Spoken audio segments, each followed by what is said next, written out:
Yes, the result, well, it was as expected, but a mixed bag tonight. Florida State, North Carolina State, a 38-22 final for the Noles and the Wolfpack from Raleigh-Durham, known as the Whiz Palace, alongside the founder and administrator of Warchant.com. He's Gene Williams.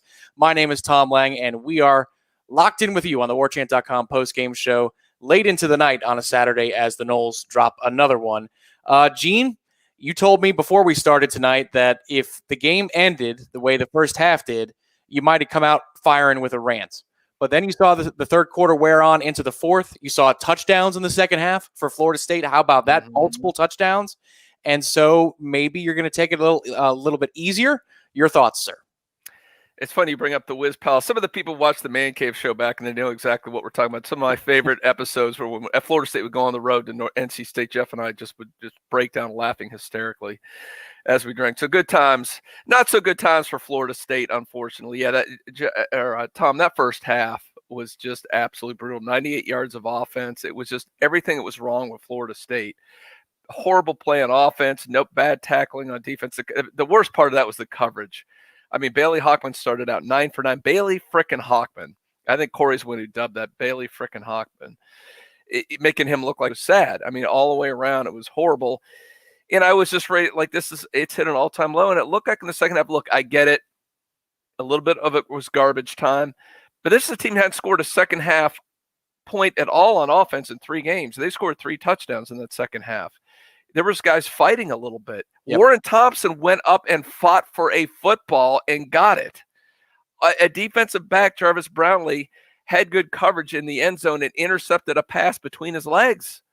And you could kind of see the body language of some of the guys there in the second half, too. There was a little bit of excitement. I saw Amari Gaynor getting in people's faces, getting a little fired up. I saw people hitting on the field. I mean, this team's got a long freaking way to go to be even decent, but there were a few positive signs out there. Tommy, what was your take on the tale of the two halves? Okay, so I thought even in the first half when things weren't going well, Florida State competed against the run. I think we did a good job stacking up against the run, competing and fighting to make plays in the backfield, neutralize. Were the Noles always successful? No. But I was worried that as the game was going to wear on, you'd see a little bit of that effort, fade with it. But they kept fighting on both sides of the ball. And listen, the way the game is called, the way the quarterback rotation is going, the stuff with the Wildcat, this is Mike Norvell and Kenny Dillingham experimenting on offense. They're getting work in. This is essentially like a glorified scrimmage or practice with some of the decisions they're making. You've got to be okay with that because they're searching for long-term answers at the expense of the now. Yeah. And this is something I said last week. It's something I say all the time on the air and the radio show. The nature of this rebuild is fundamental. This is a complete overhaul. And so Mike Norvell wants to know what he has, and he was clearly experimenting. I mean, if you scratched your head when Tate Rodemaker came in to play quarterback, I was there with you, but then it was clear. He's projecting, Gene, that he's got to find out what he's got. And there's only 3 more games after this. A bowl game is not guaranteed. Hell, next week's game is not guaranteed the way COVID's going around the country and the cancellations are. You've got to know as much as you possibly can. And that's where I saw the crossing of the fingers. That is where this is all critical. Every down, every rep is critical. And Mike is playing for the long game. He's not caring about the results in the now. Florida State made it kind of interesting, but they were still bought in by the end of it. And I think that's the key. Yeah. And first of all, hey, 7 Toms, man, coming through there. Appreciate it, buddy. Yeah. There we go. Yeah, missed tackles, bad angles. It was that. I can go to a tangent, and thank you so much, 7 Toms. We appreciate the tip there. But, I mean, the Gant tackle might have been one of the worst. The miss, the whiff tackle. And I've seen guys, when a guy makes a move, you take a bad angle, your momentum's going the wrong way, but just flat out whiffed on a guy on a play that turned into a touchdown. That would have been a big stop right there, and it turns the other way. I'm baffled by plays like that. Well, and also in the first half, early in this game, you've got a 2nd and 20 situation near midfield. NC State, they get to 3rd and 12, then they convert, go down, score. You've got a 1st and 20 after a 15-yard chop block call. As NC State's going in for a score on that 1st and 20 play, they hit a mezzy and it's in for a touchdown. I mean, all these things, you're like, oh, here we go again. And this group might have some quit in them. They didn't, though. They didn't quit. There's a lot of stuff, Gene, that makes me really angry. And as a Bucs fan of the last 10 to 15 years, I'm used to seeing off coverage, quick slants being completed, pitch and catch. Oh my gosh. 3rd and 8, and you're playing at 15 yards step, or you're playing on the goal. You're halfway in the end zone, and you're going to allow a slant to come in. I mean, just crazy. Why are you guarding the back of the end zone? What are you afraid he's going to go behind the goalpost? I mean, I just that play, and you're right, the slants over, and even the broadcasters brought it up on that 3rd and long. Like, why on a 3rd and 8? Why are you playing 10 yards off the guy? It's pretty simple. Yep. That freaking drove me nuts. And oh my God, get the sound effect ready, Tom. All righty, let's bring. Are you ready for it? Check this one out. Oh, Michael. Oh, Michael, man. Oh, yeah. Thank you, sir. My goodness, this got a little bit brighter in this room. Do you feel it? Yes, I feel like the second half, man. It's starting to get my my emotions up. My optimism is surging there. But let's see what Michael Hinton again. Thank you so much. 3 issues he says with the program: trust issues between the coaches and players. Could be definitely dysfunctional environment, high expectations not matching total effort. That's absolutely true, man. The expectations are nowhere near what we're seeing, in selfishness. And I agree, there's not all players are doing it. There's a couple, I still see some guys smack talking when you're down 20 plus points. There's just no cause for that at all. There's a lot of these. These are some of the underlying issues we're seeing out there. It's not a simple thing. There's coaching problems. I mean, one of the things, again, the Mike Norvell continually going for it on 4th down. I get it at the end of the game, the second half. I think the one drive they scored that first touchdown, I think he went for it 3 times on 4th down and was 3 for 3. Mm-hmm. But in the first half, when the game on the line, your own 30-yard line, you cannot go for it there. Yeah. It's just you can't do that. It's just a dagger to your team. I get it. The analytics may tell you to go for it on that play, but at the end of the day, you got to think of the other side of it, and that's the emotional aspect. What are you doing to your team? It's like a turnover. It's like an interception or a fumble. It's the same psychological impact on your team. On a team that is fragile as it is, you've seen that you can't take the chance. You're better off punting. I get it. You're down, whatever it was, 7-0 at the time. You got to rely on your defense, but man, you can't just do that and put your team in that situation. That's the second week in a row they've done that, Gene, and I'm with you. Like, I get it if you think that this game is going to be played on balance. Last week, Mike Norvell was all too accommodating to say that they wanted more possessions, max possession, and points. He didn't think that they could win that game straight up playing field position and playing defense. This time around, I think it's just Mike Norvell he's trying to get as many looks as he can. He's experimenting with stuff. I keep coming back to that. You look at the personnel groupings, you look at the quarterback shifts, you look at some of the calls and situations that they don't manage the game like if it was Florida State on the road, a battle of 2 top 10 teams. You're not going for it on 4th and 1 on your own 30. I don't think he's doing that. If Florida State is a team of significance and there's something to play for, I think he's tinkering with things on the fly, and it's tough as a fan. If you live and die by every result, this is going to drive you nuts, but you just got to know moving forward outside of the Clemson game, which we already know how that's going to go. They're working on things. This is a glorified scrimmage, intra-squad workout, that kind of inter-squad workout, that kind of thing that the NFL does in the preseason.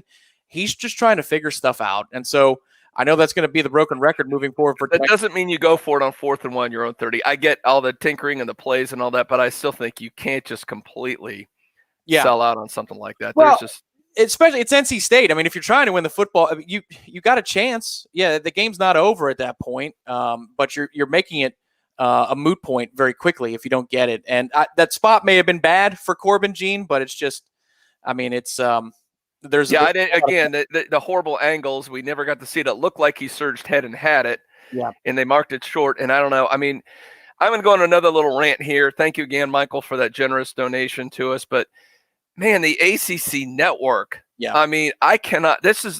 I've honestly seen high school games that are done better than this. I mean, it was unbelievable. There weren't replays.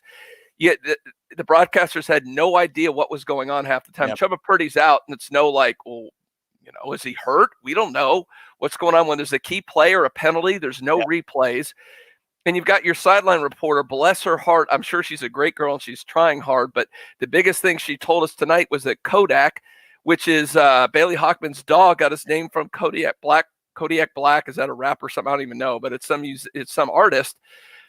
There was absolutely no reporting on the sideline going on, but yet you have a sideline reporter. And then the frickin' Durham, whatever the commercial they did 20 frickin' times for the call-in show that they have made. It's just painful. Painful. Windfall ACC money, Gene. That's listen, when you're getting a check cut to you that size, I mean, you just got to put up with some things. It's yeah, it's a tough one to watch, but that's when you're this bad, this is the group you get. This is the broadcast quality you get. And from what I understand, the ACC network will be where Florida State plays at least one more time this season, if not the other two non-Clemson games. So get used to it. Can we put them on Nickelodeon or something? And this is just insane. All right, get the sound effects ready, man. Some people are making it rain on us here. I got a couple here. Before we go, I'm sorry the people waiting on the phones. We are going to take your phone calls, but we gotta appreciate some of these people making these donations. First with Brad. Appreciate you, Brad, there. Yeah, I'm with you totally. I don't even think you need one person I told this to Ira earlier this week. I go, one person in the Moore Center. That's all you need because you've got the contact tracing. Yeah. So he could have been near an assistant that was near this. And heck, we got to do it for the safety of the student athletes, right? So, I mean, I think there's an easy out. And I'm serious. No reason to play this game. They just, at the end, I was listening and said, now you've got arrested Trevor Lawrence and an angry Clemson team. FSU hits them at the perfect time to come in here. Not that matters anyway. They still could put 80 up on Florida State in a heartbeat. Oh, well, they went crazy on Georgia Tech earlier this year. And apparently there's bad blood between Dabo Swinney and Jeff Collins at Georgia Tech. I did not know that. No idea. So when they play in the annual matchup, if you want to put some potato chips down, Dabo will absolutely run it up on Georgia Tech if he has the opportunity. I would think that Dabo would be in a position next weekend to he could have a pity party for Florida State, or he could score 105. It's completely up to him. But the one thing I would say, Gene, is this team, if they were going to quit, they had opportunities tonight. Yeah, And in a week where Florida State said goodbye to a lot of players for various reasons, I was wondering what kind of group was going to get on that plane and what kind of group was going to show up in Raleigh-Durham. Was it good? Listen, I'm not I'm not about wins and losses anymore. We know what the result is going to be most likely. I'm just looking for signs that the guys are rallying around the head coach. And the second half was a statement that they haven't left his side yet. They are still behind Mike Norvell and believing in what the staff is preaching. One other note on the ACC network, Gene. Apparently tonight, Chris Thompson was holding a defensive huddle. Did you hear that? No, Fuller's got the defense around him, and they're like, "That's Chris Thompson." They're firing up the defense. I'm like, well, first of all, he's the tight end coach, but okay. They did this last year with two of our black head coaches that apparently Harlan Barnett. It was not on their roster, but they're calling Harlan Barnett as a special teams coordinator and vice versa. And now the two bald white guys that we have on the sidelines. They just get them mixed up. It's a total mess. All right, Tom, we got to get through this. I mean, the rain is coming down like nobody's business. I cannot believe after a loss like this, people are this generous, but it is just it's coming through like crazy here. Jason Parker, thank you so much, buddy. Yes, I do think Florida State will rise again. It's just a matter of when, not a matter of if. It will happen. Hang in there. I know this is frustrating.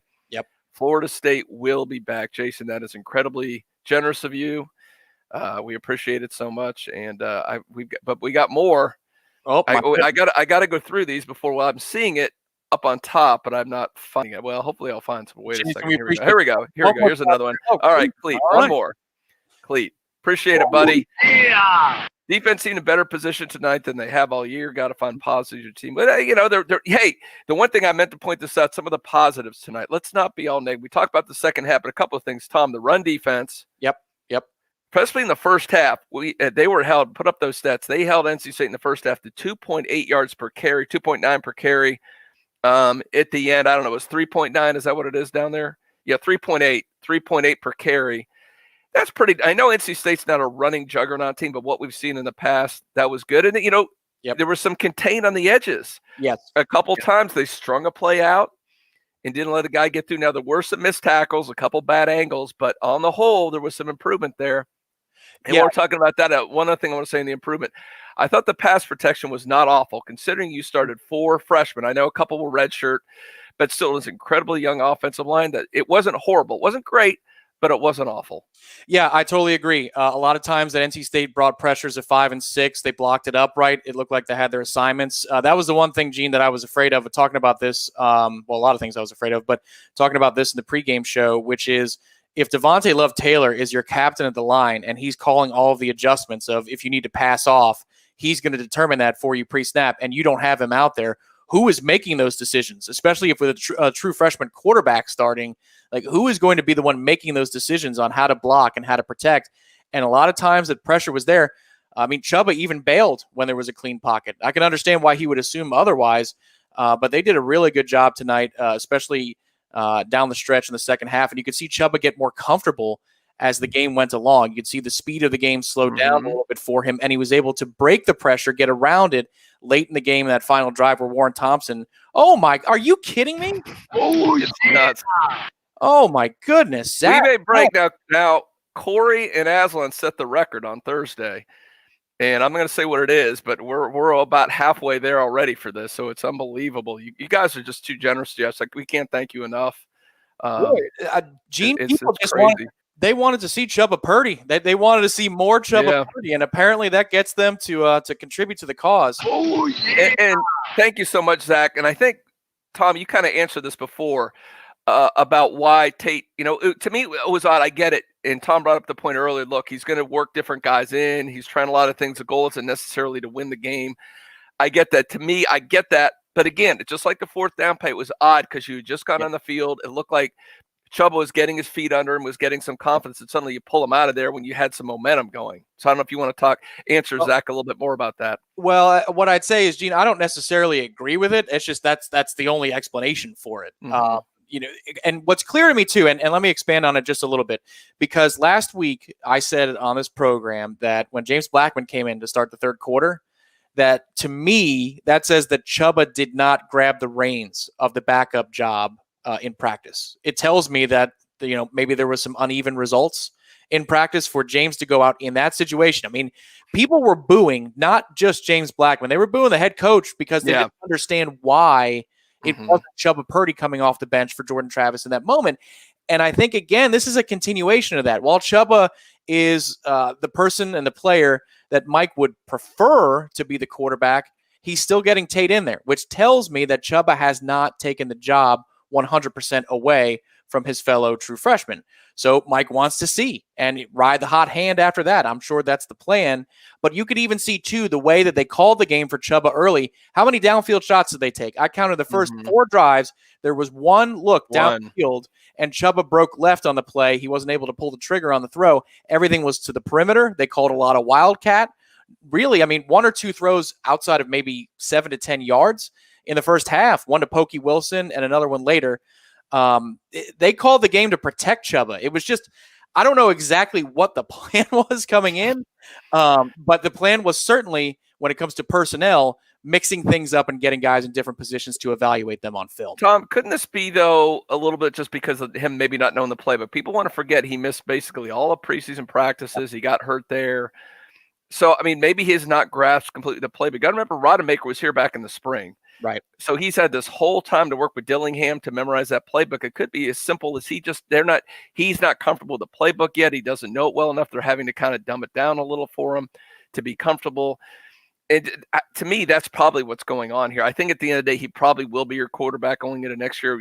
We'll see what they do with Jordan Travis, but I do think he is the future, but it's just Tate probably has a much better grasp of the offense right now. Yeah, I think so. And one more thing before I guess we go to our first caller of the night, Gene. But the broadcast did say that when they had their breakout meetings with Kenny Dillingham and the staff, that Dillingham told the ACC Network crew that this is the thinnest the offensive playbook has ever been for a game that he's called.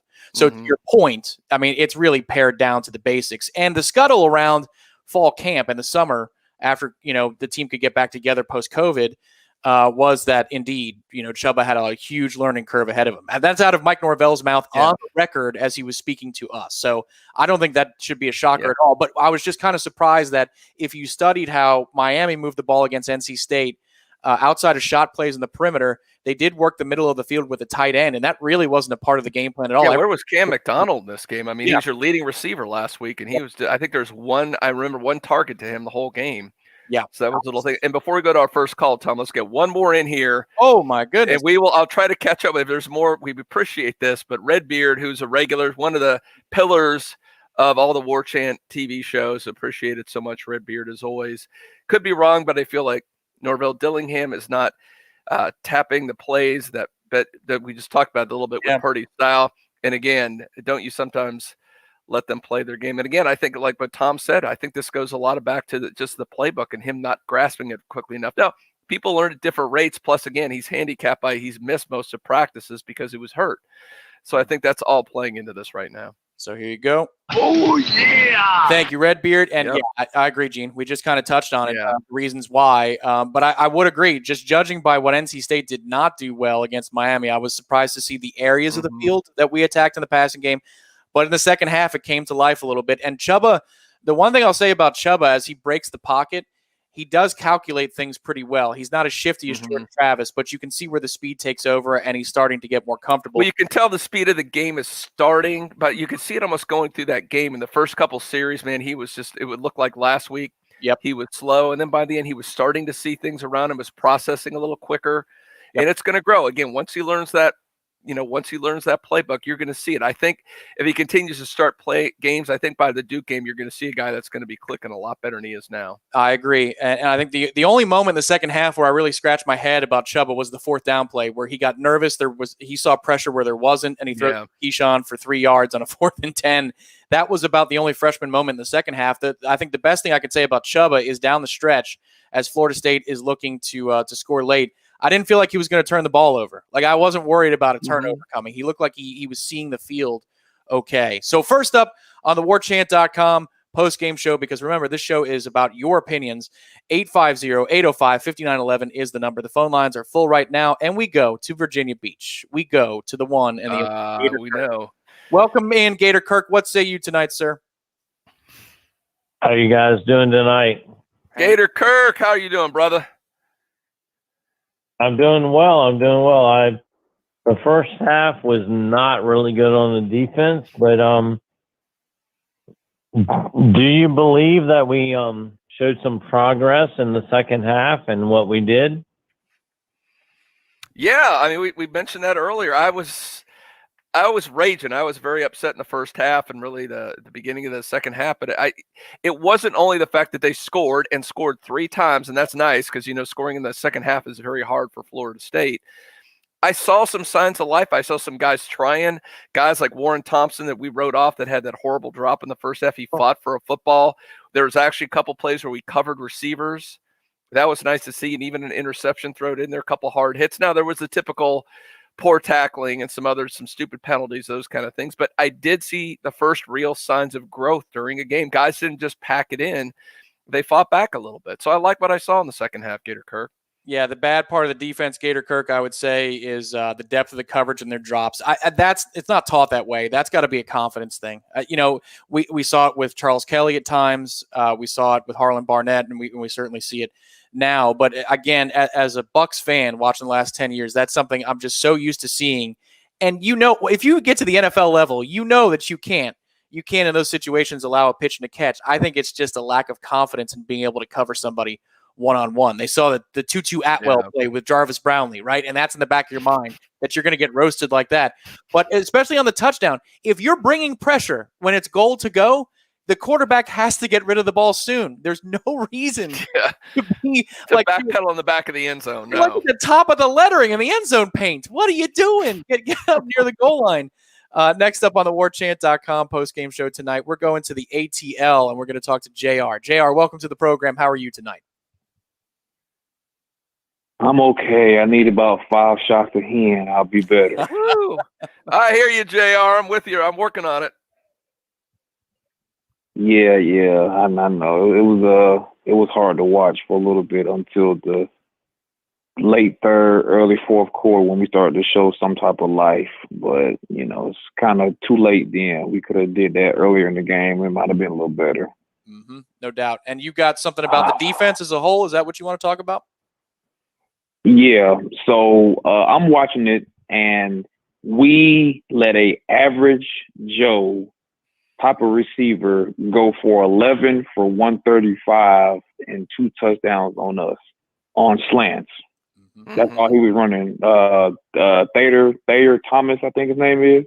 He ran slant the entire night, and I was trying to figure out, once you see him getting hot, why not take your best corner and be like, hey, he's killing us. Let's take him out the game and make them go to somebody else.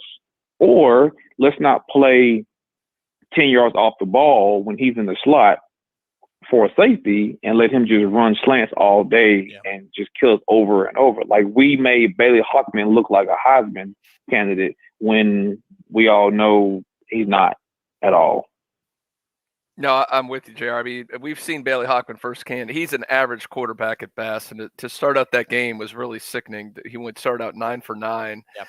And almost all of those plays, exactly what you said, JR, were those little slants. And a lot of it was frustrating. Came on a 3rd and 8, a 3rd and 10, a 3rd and 5, when every single time our guys would just back off that coverage. From what Tom said earlier, I guess they were just playing like a prevent type defense because they didn't want to give up the big play. But that's incredibly frustrating. You're right. I would have liked to have seen, but I mean, I think they had the other big receiver.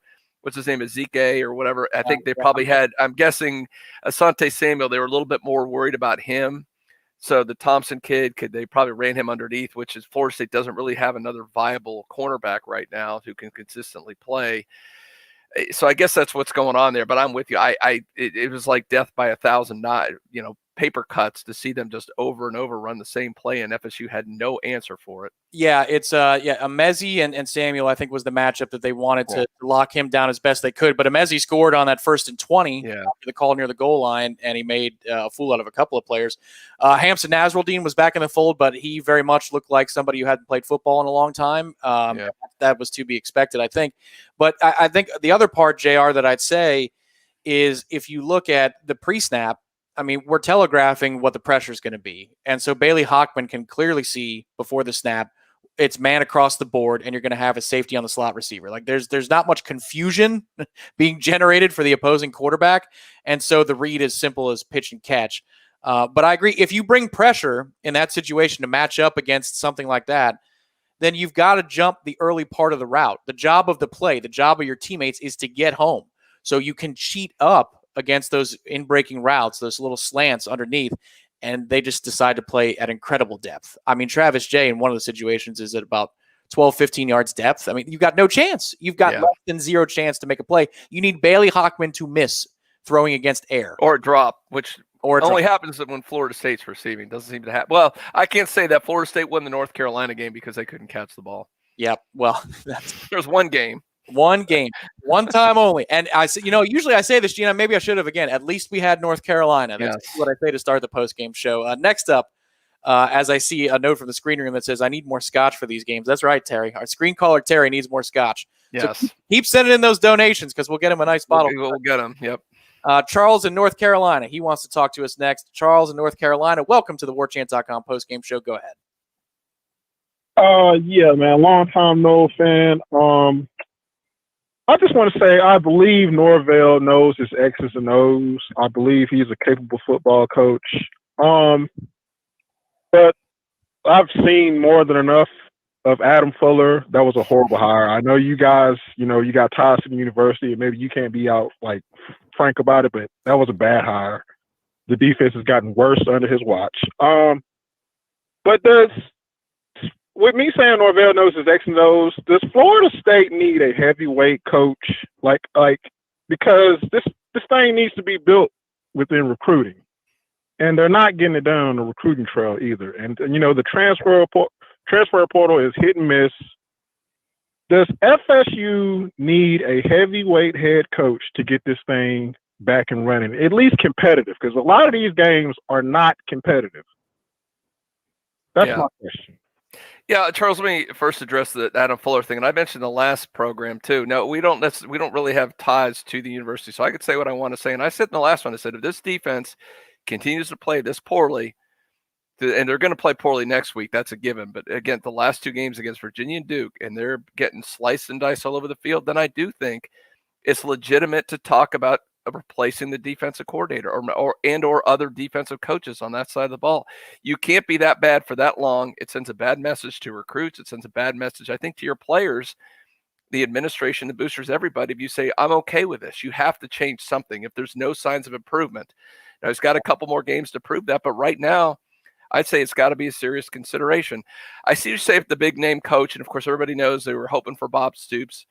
That didn't work out. I'm not willing. I've seen a lot of small-time coaches come in and turn. I mean, heck, Urban Meyer years ago was a nothing coach, came in, turned him around. I do think, like you said, you're around Mike Norvell. I think he's capable of doing it. What we're seeing, it's going to take a lot longer to do it.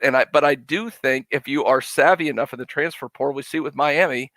I hate to keep bringing that up, but they were a below 500 team. They got beat by FIU. And by who was the bad team they lost in the bowl game, Tom? They lost to some bad team in the bowl game, too. Miami was a bad team last year. Yeah. Mm-hmm. And suddenly now, I'm hearing it sickens me when I hear today, I'm listening to some of these college football broadcasts. They're talking about them being a dark horse to be in the playoffs. Yeah. I mean, give me a break. We know that's not going to happen. Right. But they become relevant just because of a couple transfers. They were bad last year. They were not a good team. Outside of the Florida State game last year, they were a bad team last year. But yet a couple transfers, and they're relevant. So you can turn this thing around well, but you have to get the right transfers. Florida State did get a couple. I mean, unfortunately, didn't play the best offensive lineman, lost for the season. That was a transfer. Fabian Lovett's been pretty good. That's a transfer. Now, some of the other ones have not looked so good so far, but you can turn things around pretty quickly these days through the transfer portal. Yeah, so first of all, for Air Force Nole. Yes. Yeah. There you go. Also, somebody who's not impressed with Adam Fuller, and I get that. I do. The obvious depth of our drops against quick throws. I mean, it's just the end zone one is like that's you yeah, it's almost iconic. I mean, it's up there. Here's the thing, Tom, on this too, and a lot of this, and if you've heard Adam Fuller speak, I think he knows his stuff. He's a sharp guy. He knows defenses, know this, but sometimes it just doesn't translate. You may know your stuff. The players are not executing what you want to do. Like you said, they're not taught on a play down over the goal line to drop to the back of the end zone. That's not taught that way. On a 3rd and 8, they're not taught to drop back 12 yards on the slant. But whatever reason, whatever he's teaching, coaching them in practice, it's not translating. If it doesn't translate, like I said, over the last couple games of the season, then you got to find someone who can translate it to the players. Yeah, the one thing I totally agree. And those lowlights are really, really low. To have Bailey Hockman look as comfortable as he did. Bailey Hockman, I mean, remember what he did last year at Doak? They looked like garbage, NC State did. And now, I think they made a good hire at offensive coordinator. Beck, I think, is doing a great job up there. But they competed, they kept fighting, and you got to want to stop the run, Gene. We all know this about football. You got to want to run the football, and you got to want to stop the run. And they consistently did that all night. There were some times where Bam Knight or somebody else would break away for a big chunk, but a lot of the time it'd be 2nd and 8, 2nd and 11. I mean, you saw great competing up front in that front 7 group. I think they're getting better there. That was one of the low-key things about the Pitt game was the defense competed a little bit better. They finished a little bit better. I'm not saying it's fixed.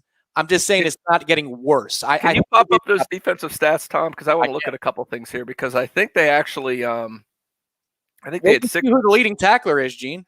Amari Gaynor. Yeah, big surprise. And Emmett Rice. But there's a good, it's a good sign here, Tom. Your top 2 tacklers are linebackers. That's what's supposed to happen. Yep. Mm-hmm. That's what you want to see. That's a good sign too. And go down the bottom. Total tackles, 6 tackles for loss. That's not great. Yeah. But that's not awful. And you know what? Like to your point, a lot of times they were put in 3rd and long situations, 2nd and long situation because you were winning those battles. Now, for most normal teams, that helps. I mean, you're going to get some stops that way when and unfortunately, they would just go to a slant every time and pick up 8 yards when they needed to. But for most teams, that's a very positive sign. So we're seeing some things here. Some guys, look at that. You got Janarius, man, he played well. 2.5 tackles for loss, had the sack. He contained a couple times. Mm-hmm. Maybe there's hope for him. And Emmett Rice has really come alive in the second half of the season. I really like what I'm seeing out of him. And, I don't anticipate him being an NFL pick. So, I mean, maybe he comes back next year. And I think he's a guy that, I think that would help the linebacker core if he came back another year. Yeah, they're still missing Renardo Green at safety. Getting him back out there would be huge. Having Hamza there tonight is nice, but he didn't look fresh. But I bet you a couple more games, I think he'll be looking like Hamza. Yeah, totally expected. I'm not disappointed by the performance. I think it's nice that he played. I mean, we didn't even know this was like the Lucy and Charlie Brown thing week after week. Is he actually going to play? They take the football away. Now he's on the field, so that's good. Sidney Williams, good for him, man. I mean, Sidney Williams with 8 tackles tonight. But yeah, you're seeing consistent competing out of the defense, and there are times where some guys do some things that'll piss you off as a fan, like waving in an offensive player's face, and you're down and the scoreboard. Just look at the damn scoreboard. But they're not quitting, and I know that that's such a small thing. But Gene, we've seen quitting the last couple of years here in Tallahassee, and you're looking for guys to buy in, and I think we're finally starting to see a little bit of that, and it's nice to see Amari Gaynor get a huge snap count. That's the one thing in Pro Football Focus tomorrow. I want to see what percentage of plays 33 was out there. I think it had to. It was a lot more than it has been the last couple of weeks, and that's one thing I know fans on this, whether they were calling in or they were participating on social media, are complaining about, and aren't on Warchant's message board. And man, one of these guys again making it rain on us, Tom. Yeah. Oh, really? Zach West. Buddy. Yeah. He's doubling down. He was already here for one. Thank you, Zach. My goodness. He is very generous tonight. He's feeling it. Yeah, I mean, it was a good – I really thought – I did one of our over-unders if you listen to Corey and Tom Wake Up Warchant, which you can listen to every morning. That's one thing I did an over-under on Toafili. I thought he'd get a few more reps today in both the pass and run game. And maybe he didn't even – I don't even know if he was on the participation chart. Did you see him out there at all today, Tom? I did not. And honestly, my brother-in-law was down. He's a Nole grad from the 90s. Justin and I were watching, and he's saying, where is Webb? Why is Corbin the only guy getting all these touches? Is Webb in the doghouse? Did he do something wrong this week that he was benched for a little bit of time? Like, I get it that Corbin runs a lot of the Wildcat, and they've done that earlier in this direct snaps in third and fourth and shorts, goal lines, and things like that. But LaDainian didn't come in until what, like drive 4 or 5? I didn't know if he was going to play. That was one of the I didn't mention that earlier, but that was another one that I found to be a really interesting personnel decision. Like just guys shuffling in and out and not playing as much as you expect or playing much more than you expected.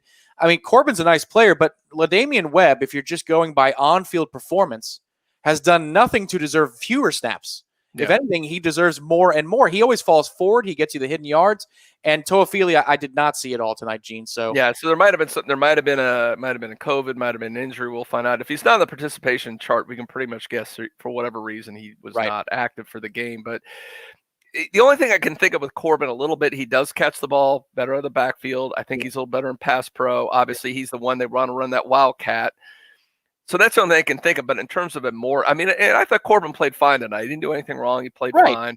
I would say, but who's more apt to break off a big play and ignite the offense? And that's LaDainian Webb. So from that perspective, I agree. Zach, you got to figure out a way to get him the ball some more, especially in some open space and this is a team. It's so hard for them to score points because of everything going on, man. If he can bust off a 50-yard touchdown run, it just makes life so much easier. So I do think they need to figure out a way to get him on the field a little more. Next up on the Warchant.com post-game show, we're going out to Memphis, Tennessee. This is Chris, our friend Chris from the land of where Mike Norvell came from. Chris, welcome to the program. What say you tonight, sir? What's up, guys? If I'm going off of your tips, you guys are the hottest stock going right now. I want to buy a share of it as soon as possible. I don't know what's going on, man, but we're not going to fight it, but we are so appreciative of it. Thanks, Chris. I think the worse the team plays, the more people drink and the more money flows, if I know how that works.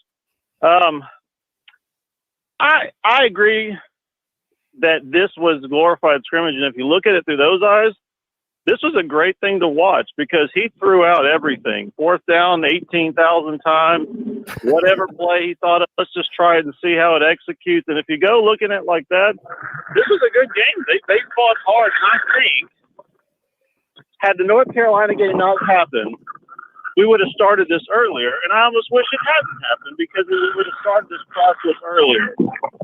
What do you guys think? Yeah, I think Tom hit the nail on the head that this was a glorified scrimmage, and you brought that up too, Chris, and that's kind of what it is. But it's hard. I mean, everyone who's listening to the show is on YouTube, Facebook, whatever. I mean, we've seen Florida State be an elite program, a team that won 29 in a row, and just a few years ago. So it's hard to see them this far down. I feel the frustration. So I think that Florida State's dropped to the point that all we can basically do is get in some scrimmages and try to get the young players some experience. It's tough. It's tough to stomach that, but it is what it is.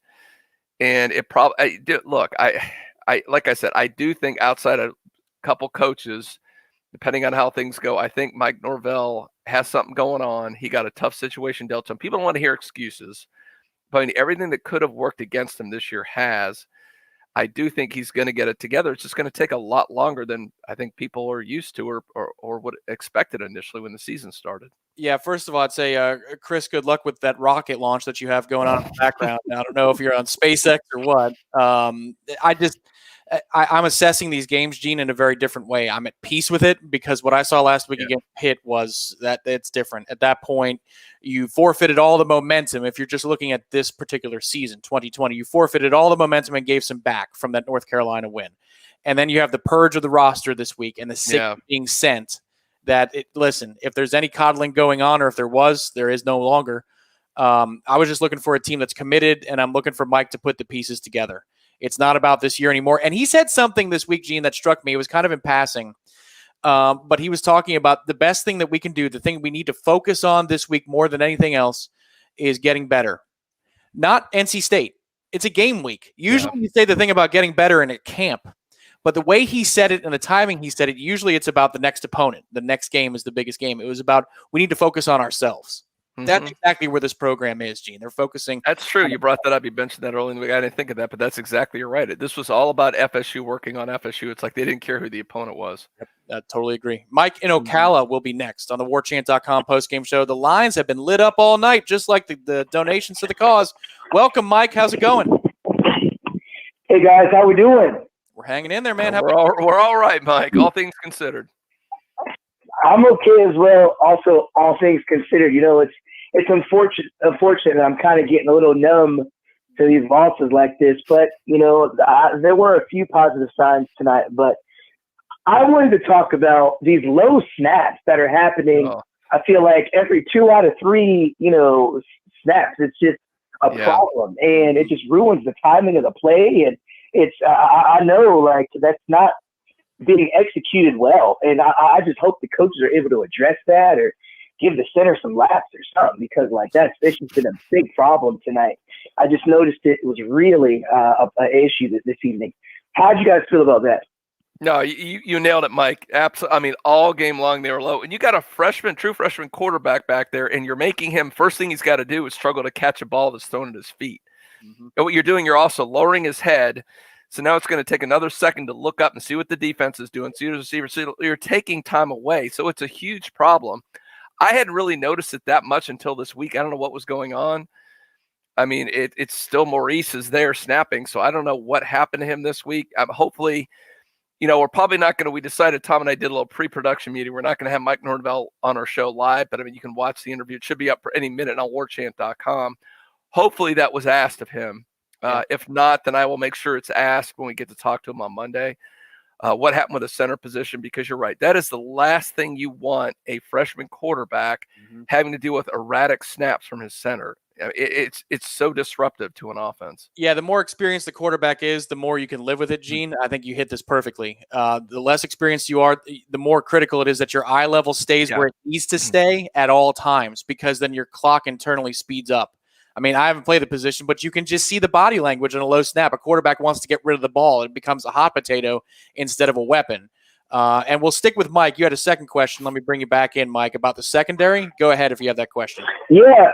As far as the secondary, you guys pretty much talked about it through the show, but I certainly didn't appreciate, and like how we were just giving up all these easy third down, completions to this slot receiver number 5 or whatnot, and it was just all night long. And I feel like it's been a problem all season, or really we just had a problem getting off the field on third down.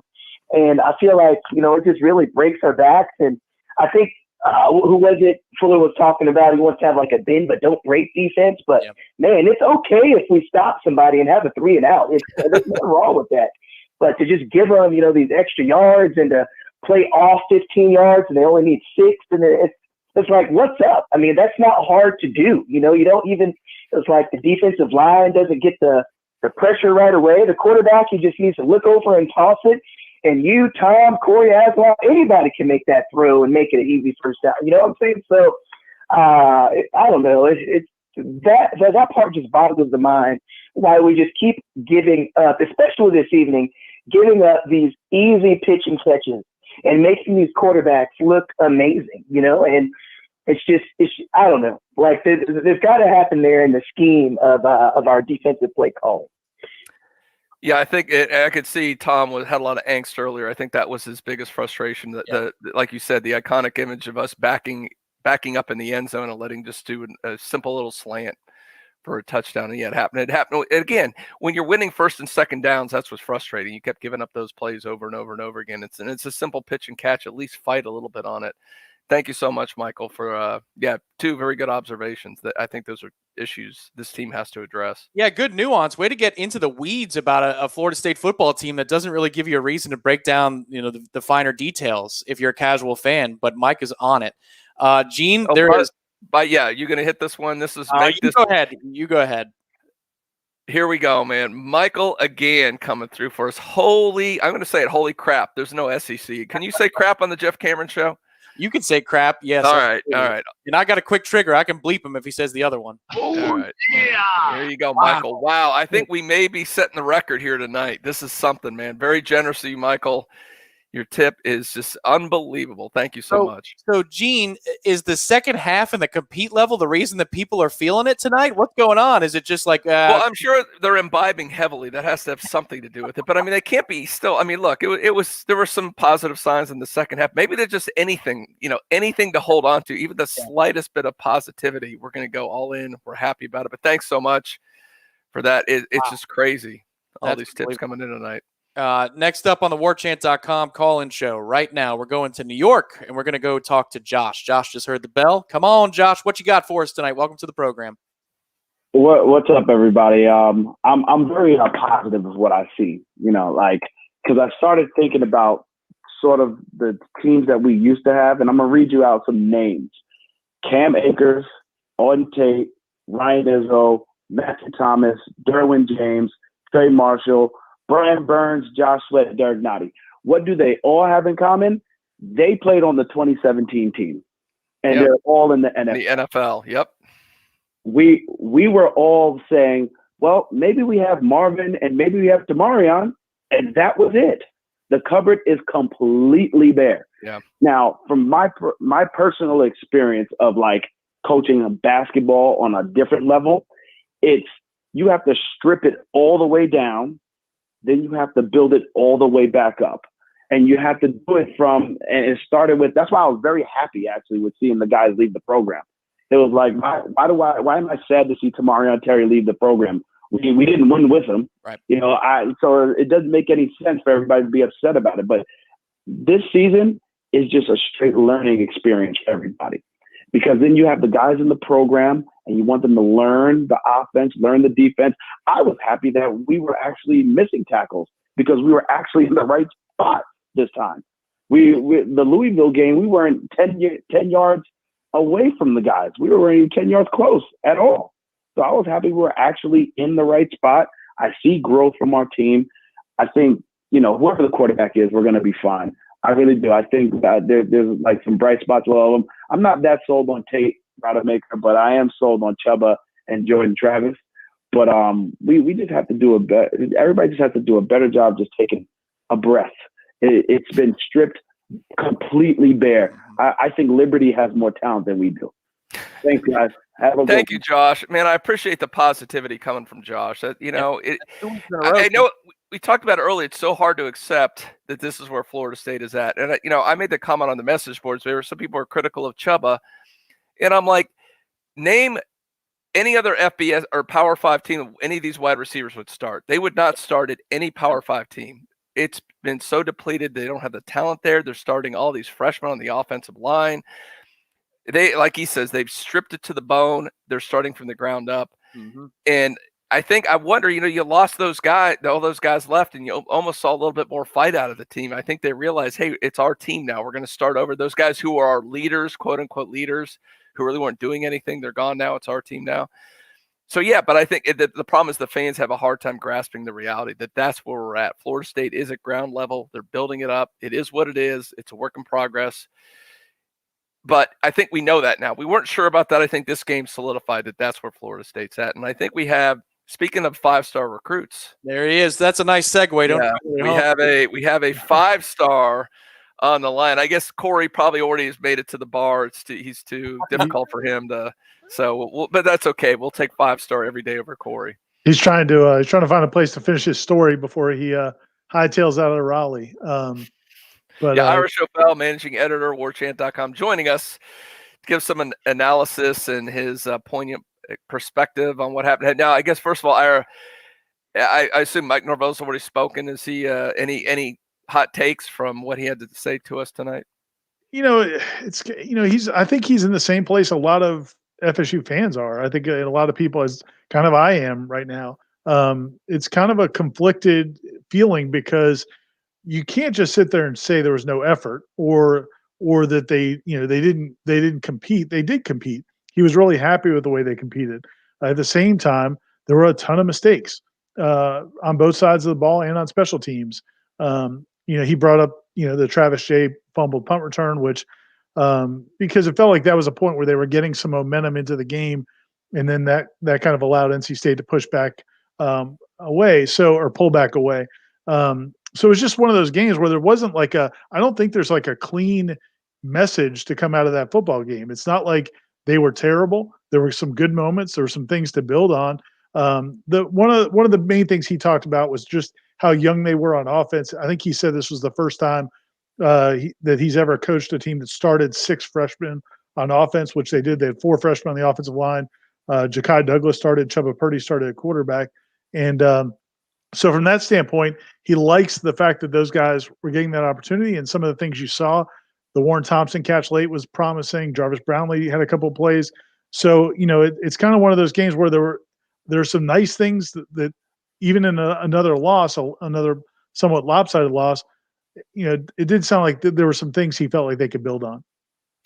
Now, Ira, the kind of the overriding theme that we've had from the fans, and something that I think has Tom Lang's ire all built up, was the kind of the coverage scheme. A lot of the slant routes they made. The Thompson kid looked like an All-American just with those slant routes over and over and over, and just everybody backing off coverage. Was there any discussion of the soft coverage that they continually had on those plays? He was asked about the middle of the field being open, and he kind of hemmed and hawed a little bit. And then he brought up the play where Bailey Hockman scrambled, and it looked like he was past the line of scrimmage, but ended up kind of put the defenders in conflict. Should they come up on the run or should they stay back? But he kind of went to that, which kind of diverted the attention away from the real issue. So he wouldn't say it. I mean, when we talked to the players, Jarvis Brownlee, Emmett Rice, they talked about assignment alignment. They felt like it was missed assignments and basically put on the players. So we'll have to see. I mean, it sounded like, again, that the players are taking ownership, which is a positive. They did say that they still have too many instances where guys are just not doing their job. I do want to focus. It's not all negative. I'm kind of battling how to deal with this game because, I mean, early in the third quarter, it's just horrific. This may be the worst. As bad as it's been, this could be the worst I've ever seen. And then suddenly it seemed like you could almost see them kind of grow. And I'm like, was it just garbage time and meaningless, or did they actually do we start to see real improvement? It seemed that was Chuba processing a little faster? Was the defense? I mean, they fought a couple times. They got an interception on a play. Warren Thompson even fought for a pass catch and got it in the end zone. Was there real signs of progress in the second half, or are we reading too much into that? I think it's a little bit of both. I mean, first of all, NC State's not a good defense anyway. Yeah. So the fact that you only had 3 points in the first half is a bad sign. Now I knew you were playing a lot of true freshmen and a lot of redshirt freshmen, but still that's not good. I do think there were some positives. Chuba said that in the first half, they really kept everything super basic. Basically, he had a pre-snap read, and if it was there, he had one choice, and if it wasn't there, he had another guy to throw to, and that was about it. They really weren't going to let him make any huge mistakes. In the second half, he said they started opening things up, and they gave him some more opportunities, and that probably helped. So you're hopeful. I think that that gave him some confidence, obviously. But NC State's defense is bad. It's not a good defense. So even if that wasn't a case where NC State was just kind of falling asleep or playing super soft, it's still not going to translate, obviously, this week against Clemson. And it may not even in the other 2 games. I mean, NC State does not have a very good defense to start with. So Mike Norvell did it again, 4th down and deep in his own end. The game is very early in the game and flips the switch. They don't pick it up, and NC State scores, and it seemed to change the whole emotion of the game and everything else at that point. I don't know if he brought that up and if that was discussed. Anyway, what's your take on that whole situation? I actually got into I don't know, you probably remember there was some confusion about the Zoom link for the interview, so I ended up getting up in a little bit late. So I'm not sure if that was asked before I got in there. I didn't ask about it, and I didn't hear anybody else ask about it. But I agree with you. I thought it was, I get the analytics, and for years and years and years, FSU fans were furious because Jimbo would never go for it on third or fourth and short. But in that situation, I think I don't know. It probably wouldn't matter at the end of the day. Whether NC State scored a 30-yard drive or a 60-yard drive, it probably still was going to be the same result.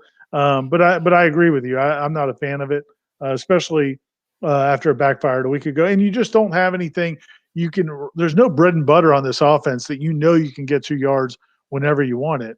So it seems like a needless risk. And what was the end? I guess the other thing is, what's the end result? If you get that first down, you still got to go 68 yards with this offense. So I didn't like it, but I didn't ask him about it. I'm not sure if anybody else did before I got on the call. Yeah, I'm with you there. To me, it's not just the analytics. You got to look at the emotions of your team. This is a fragile team, so anything you're going to do like that, there's so little to gain, and you're just going to destroy this team emotionally on something like that. It just didn't make a whole lot of sense. But I would say on that topic though, and he was complimentary of them on this, and I don't know. You guys are hearing from the fans, so you have a better feel for where people are right now. But I did feel like they competed, especially in the second half. And it's a low bar. I mean, I get it; it's a really low bar. And I think Jarvis Brownlee, actually, it might have been Jarvis, was one of the defensive players, said, the effort's the baseline. I mean, the effort always should be there. Now we got to get better. We've got to make better plays and execute better. So, but I did think there's been times we've seen this season where the effort wasn't there when things started going poorly. And it seemed like that part of it was at least a step in the right direction. And I'll also say it wasn't, a couple other positives I'm going to look at too. First of all, you had, Amari Gaynor looked like he actually played most of the game for the first time in a while, and he led the team in tackles. Emmett Rice continues to play well. You actually had linebacker play, other than some of the coverage issues, was actually not bad. And I thought pass protection was not bad, considering, like you said, you're starting 4 freshmen on an offensive line. I know NC State's not exactly a dominating defensive front, but man, Florida State's been knocked down by bad defenses before. There were a few signs on both sides of the ball of some potential growth going forward. Yeah. I agree. And I think that, when you look at it from it was such a disjointed game, because there were stretches where, they get a 3 and out, or they make a play, or they make a play on a ball, but then there's a holding call or something. So there was no consistency to it. But you did see some glimpses in the Warren Thompson catch, which you mentioned. I mean, man, if that turns on a light for him, that he can do it in a game on a Saturday as opposed to in practice, that's a big deal, because they're so limited at wide receiver. He is a guy that actually has the athletic ability to go make those kinds of plays. So hopefully that's a positive sign. As you mentioned, Jarvis Brownlee's play, Emmett Rice continues to play better and better and better. And then I think they were limited at running back. I know people were frustrated, especially early in the game, that they weren't seeing LaDamian Webb or Lawrence Toafili. Toafili was not available at all, and LaDamian was limited at practice this week. He was dealing with an illness. So there we go. So it's not just the coaches being obstinate or forgetting these guys are out there. They've been dealing with a lot of things. I mean, I'm not making excuses for them. They got to play better, but they're dealing with a lot of things. I'm glad you brought that up, because that was one of the big questions we got here. Where's Toafili and why was Webb not on the field so much? So that's why we bring you on here, Ira, to bring us that scoop and explain these things. So we were just kind of guessing on that kind of stuff. Tom, do you have any thoughts or anything you want to ask Ira about? Well, I think I asked a big picture question last week, Ira, about, did this change the scope of what you see as the rebuild? I guess I'll ask another big picture question, which is, in the second half, do you think that's a mirage, or do you think that's a turning point? I know that NC State's not a great football team. They're not even that good, but you're looking for effort, and you're looking for a team to rally around a coach in a week in which a lot of players were told goodbye from the program for one reason or another. Do you think that it's a mirage and it was garbage time, or do you think that there's something that this team can build on moving forward?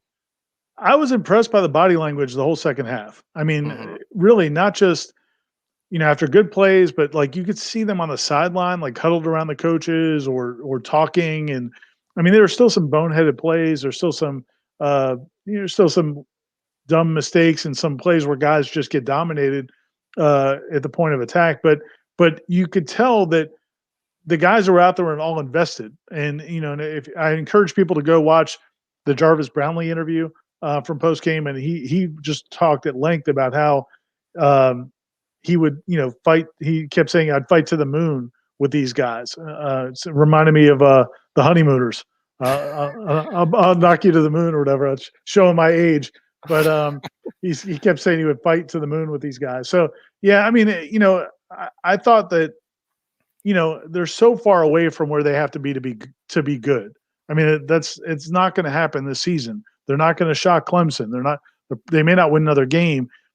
We don't know how good they're going to be next year, but you can't get anywhere if you don't have that. If you don't have the guys rallying around each other and competing and playing hard, and so that's a positive. That was the most positive thing I would take away from that game, more than you found Ontario Wilson wide open down the middle of the field. I mean, what can you really take away from that? I mean, it's good that Chuba saw it and threw it.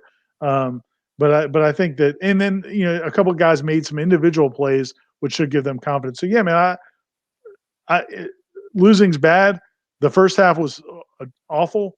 Early in the third quarter, like Gene, I was thinking, well, this is as bad as we've ever seen Florida State football look.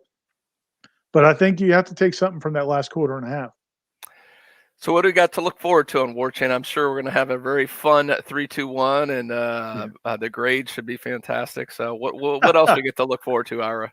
Yeah, well, the NBA draft is this week, Gene. So we'll yes, NBA. I say we go full basketball next week. There's not a football game next Saturday, so that's what we should do. If all the media agrees it didn't happen, then maybe it didn't happen. But yeah, and Corey's writing his column right now from Raleigh, and I think he's focusing on some of the positives that came through another dark night for Florida State football, and then and the 3-2-1. I'm going to look at some of the the challenges that they faced, and some of the ways that they overcame them. I think there's some things that I do think are positive out of that. But then also how, we can't ignore how far they have to go. So that'll be coming. And then your stat bomb we'll have more from Chuba Purdy. Chuba talked about his experience and what he got out of it. And I think, I think that people should come out of this game at least feeling better about Chuba Purdy than we have after his first two appearances. Because you saw him making some plays, both with his legs and with his arm, that had to be encouraging as well. Always appreciate your time, Ira. 5-star Schofel, managing editor at warchant.com. Ira, start hacking away on that 3-2-1. I can't wait to read it tomorrow, brother. Thanks, guys. Take care. All right. Thank you, Ira. So that's 5-star joining us here on the warchant.com postgame show. And you threw it up there. We're going to go to a little break. But before we do that, Tom, you threw up the special. I did. We got this going on Warchant right now. Now, look. This is an early Black Friday special we got going on right now, Warchant, if you're not a subscriber. So you can get it right now for $75. You got $75, a 25% discount. That's a nice discount. But the bonus is you're getting a $25 e-card to any Nike store.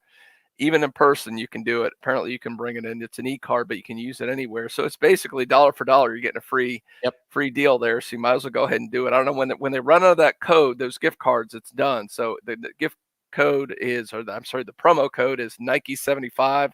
So go to Warchant right now. You can go ahead and do that, and you'll get your e-card. And look, you got holidays coming up, Hanukkah, Christmas, whatever. You're gonna give a gift to somebody.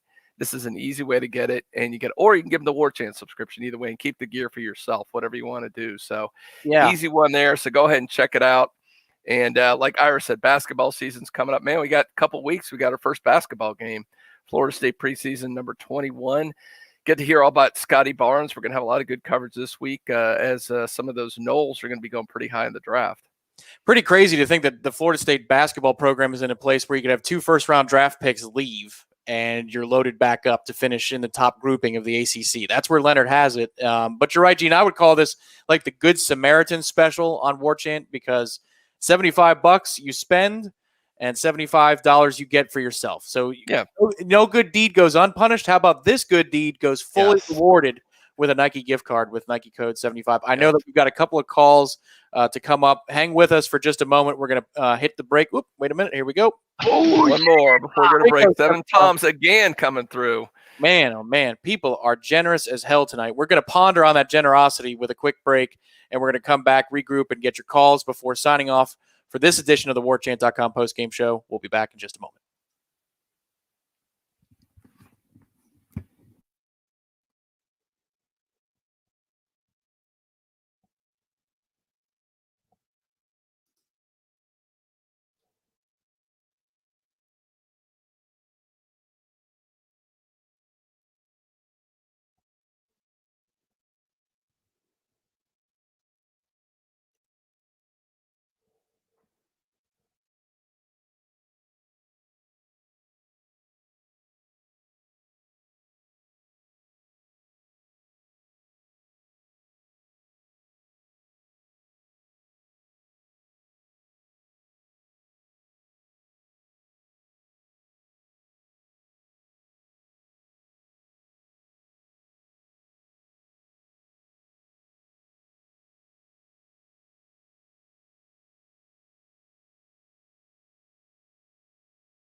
And welcome back to the Warchant.com postgame show alongside the founder and administrator of Warchant. He's Gene Williams. My name is Tom Lang. On a night where the Noles, well, they lose again. We didn't expect to win tonight, Gene, but it looked like it was going to be a very, very angry edition of the Warchant.com postgame show around halftime. And then in the second half, something happened. The team stayed the course. They kept fighting. And I don't like moral victories as much as the next Nole. But at this point, we are looking at this season for different reasons, for different signs about a brighter day down the road. It's not going to happen immediately. Here's where we are now, though. 38-22 losers to NC State. It was never even as close as the score would indicate.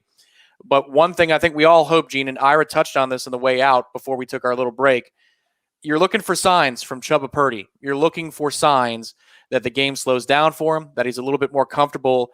And after that first half, which was dreadful, because you had 3 quarterbacks in the first half. You had Chubba, Jayshon Corbin, and you had Tate Rodemaker with the Wildcat mixed in there. I mean, the snap count had to be pretty diversified. But in the second half, it looked like Chubba was turned loose a little bit, and he rewarded Coach Norvell by playing a lot more comfortably within himself. Yeah. Oh, no, absolutely. I know it's garbage time. I know, Ira spoke about it too. It's a little bit of both, and I agree with him on that. I mean, it was, but it, again, like he said, the one thing I noticed was the body language of the guys fighting. Look, I get it, we're grasping, but I mean, as bad as things have looked, that's what you want to see, and I think guys are starting to take some ownership in this thing. It's going to be a long rebuild. It's frustrating. This is Florida State. This is not Georgia Tech. It's not Wake Forest. This is an elite program with a storied tradition, so it's very tough to stomach this. I get it. And people think to be able to flip a switch, you get a new coach, you ought to be good overnight. It's just not happening. Like we pointed out, that I don't think people realize, Tom, how bad the talent is right now, Florida State. There's not NFL players all over the field. If there are, they're freshmen. They haven't got their feet wet yet. There just isn't talent like there has been. We brought up those guys a couple of years ago who are all playing with the collar. It was very good at bringing up all those guys in 2017 that are playing in the NFL right now. I don't think we're going to be able to say that in a couple of years. And all those guys in the 2020 team that are playing in the NFL, that's not going to happen. So I see the comment from Michael down there. Michael, unfortunately, I still have not had my first beverage during the Warchant.com. Oh, Tom. I promise you, I'm going to break out because I'm not going to watch a good game next week at noon when Florida State plays Clemson. Hey, my ESPN people got that one right, by the way. I will be breaking out the good stuff for the post game, though. If I can't watch good product during the game, I will break out the Lagavulin 16, some single malt, Islay Scotch. Beautiful. I'm going to be sipping. Is that only if there's a win, right? Oh no, I'm going. I need to treat myself after watching that game, Gene. So all right, one way or the other. Well, what would you do if they actually win? Well, we agreed to do keg stands, I think, for the Duke game. Yeah, we will do. Okay, we'll mark that down, guys. Florida State wins. We'll do live. I don't know. We can't do it right after the shows. We don't have kegs ready. But at some point that week following, we will do keg stands. We will broadcast that live on Warchant. I think we'll do the Corey and Aslan show, and we'll be there broadcasting somewhere, probably from our favorite watering hole here in Tallahassee. Well, I'm sure our friend Bill will set that up for us if we have to do that. So it's not going to happen. It would be maybe the greatest upset in the history of sports, but I guess you never know. I'm looking for an honest answer out of you. When's the last time you did a keg stand? Have you ever done a keg stand? You know I have, but I mean, it's been 30 years. So you didn't. There wasn't one wild and crazy tailgate in the last 10 or 15 years where you decided not that wild. Yeah, I'd say it's been about 10 years for me, probably. So that puts me just after Terry says, where can I get the scotch? I knew if I mentioned the scotch, I'd get Terry's on board with that. So right now we've got one caller on hold. This is the last call. If you want to jump on board the warchant.com postgame show, we've got a couple more minutes. 850-805-5911. That's 850-805-5911. And this question from Greg, which Ira answered, I believe is also part of Kat from Virginia Beach's call tonight, but we can answer the question for you, Kat. Go ahead and welcome to the warchant.com postgame show. Hey guys, I'm actually on my fourth question since you keep answering ones that I've written down. So I was going to ask about Toafili and also about the low snaps. So what I'm wondering is the quarterback switches early in the game. Was that the plan all along, or were they just trying to spark something in the offense by doing that? Well, Tom, you mentioned this earlier during the broadcast. They talked about they get the TV. So one of the things they do, the TV announcers get to meet with the staff beforehand. They'll go through a lot of stuff that they don't tell the media regularly because they know they're not going to mention it until the game. So they don't want to give away stuff before the game goes. So they met with him and they said there was a plan to get Tate Rodemaker in the game for, I guess, apparently for 2 series. I didn't necessarily like the timing of it. Right after Chuba finally seemed to get his feet going and looked like he was starting to catch on, and FSU had just scored finally, and then you took him out and you put Tate in there and he throws an interception. But yeah, that was the plan apparently going into that game, to play Tate. Yeah, I think, again, this is something I said at the beginning of the show, but I got to remember these shows, they go well over an hour, Gene, and in radio, the rules, every 15 minutes, you have a different audience. So my take at the beginning was Mike Norvell is exploring.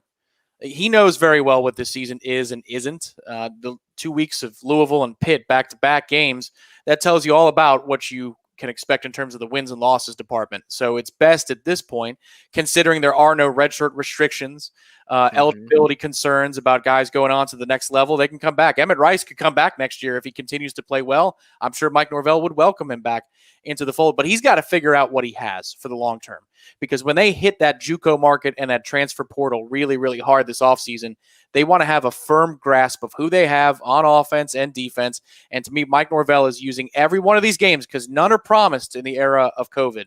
Every one of these games he wants to assess as much as he possibly can. So unfortunately, while we're used to assessing Florida State by outcomes, as in W's and L's, that's not what Mike Norvell is doing here. And I think it's clear at this point, because you're right, Gene.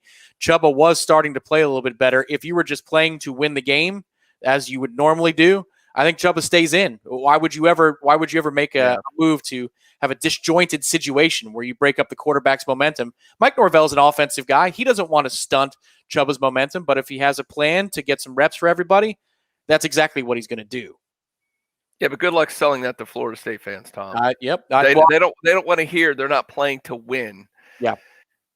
I know. Good luck getting season ticket renewals at that point. No.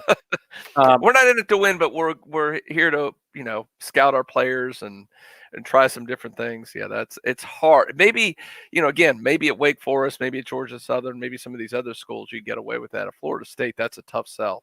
Yeah, one final call, and I mean as in a call to make the call, 850-805-5911. One final chance to jump on board with us. He's Gene Williams. I'm Tom Lang. Gene, the week ahead, of course, the end of the week ahead, we'll see Florida State take on Clemson, a noon kick on Saturday. What is it that you will be looking for as a member of the media who's been around these kinds of press conferences, important ones, especially the bad kind, the last 5-6 years, a lot? When you log on to Zoom for the Monday morning press conference, you are looking to hear what from Mike Norvell? What can you learn? Because it ain't about the Clemson. I'm going to be more again. I'm kind of with the coaching staff at this point. I want to hear more about FSU, not about Clemson, how they're going to match up, or what do you see out of Trevor Lawrence? What does he bring to the table? How are you going to defend him? You're not. Forget it. He's going to slice and dice you up and down the field. No, I just want to hear more about what they saw this game, what they see of the young offensive line, what things they need to work on, what can they tweak. I want to hear about when film study, when you got with Chuba. What did he see? What didn't he see? What do you need to work on? Again, I'm going to go from the internal Florida State strictly. Again, as far as I'm concerned, this game doesn't exist. I'm not even concerned at all. It's going to be, let's face it, it's going to be potentially the ugliest FSU loss in the history of the program. So if Clemson puts forth a full effort, they'll lose by 60, 70, maybe 80 points. So what you're telling me is we might not refer to the game at all next week on the Warchant.com postgame show. You can just preview basketball next week, I guess. So I can tell you one thing I'm interested. So tomorrow you're going to do the stat bomb, as you always do on Sundays on Warchant.com. I am interested to see how the offensive line grades out, the splits in pass blocking and run blocking. I'm sure they'll be much better in pass pro than they were in run blocking after this game. But they held up better than I thought they would, and certainly they held up better than I would think they would hold up if you told me before the game that Darius Washington was going to get hurt on 2 separate occasions and have to come out of this game. They protected fairly well. I understand that NC State's defense is not good, but it was Swiss cheese last week. It looked very much like 2018 Florida State's offensive line after Devontae Love-Taylor went out last week. I thought they did okay. It's not going to help them against Clemson at all, but I am interested to see what those grades look like tomorrow when you drop them on the message boards at warchant.com. All right, last caller of the night. We're going to ATX. We're going to Austin, Texas, and we're talking to Justin. Justin is about to hear the bell. Come on board, Justin. What you got for us? How y'all doing tonight? Thanks for taking my call. I got a question. Do we absolutely have to wait to the end of the season to make a move at DC? I mean, come on. Can we pre-fire him? Can we let him know, hey, please help us finish the year, but you are not welcome back in the building next year? Well, Justin, I get the frustration. I mean, I completely understand it. I mean, it is painful to watch, but it's not like you can go out and hire somebody. It doesn't really do you any good. I mean, if that ends up being the plan, and like I've said, I think if they continue to lay eggs to the last 2 games on defense, I think there's a legitimate argument to change some stuff on defense, including the coordinator. But you do your search at that point. Nobody's available. You can't go out and hire somebody right now in the middle of the season, so you have to wait till the end of the year. It would be a spite hot fire. It's not a good look. I get it. The fans want some kind of cathartic release. We hate this guy. We hate the defense. Stop the bleeding. But it's not going to do anything for the program. So it could happen. There's a decent chance. I think there'll be a change, but you got to have to wait a few more weeks. Yeah, I think the hard part here is when you make the argument about do you have players, it becomes more apparent week in and week out.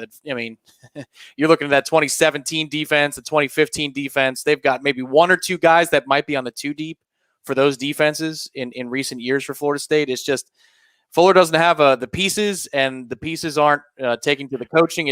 But Tom, it's not the talent's not this bad, is it?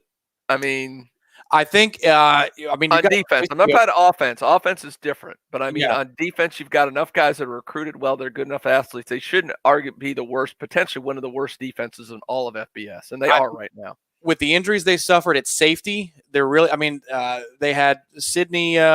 What's Sidney's last name? I get it right. Sidney Williams today playing a ton of snaps for you at safety. You had Hamza come back, but he wasn't 100%. So at safety, you're really thin. You don't have a pass rusher at all. Like you just point blank don't have one.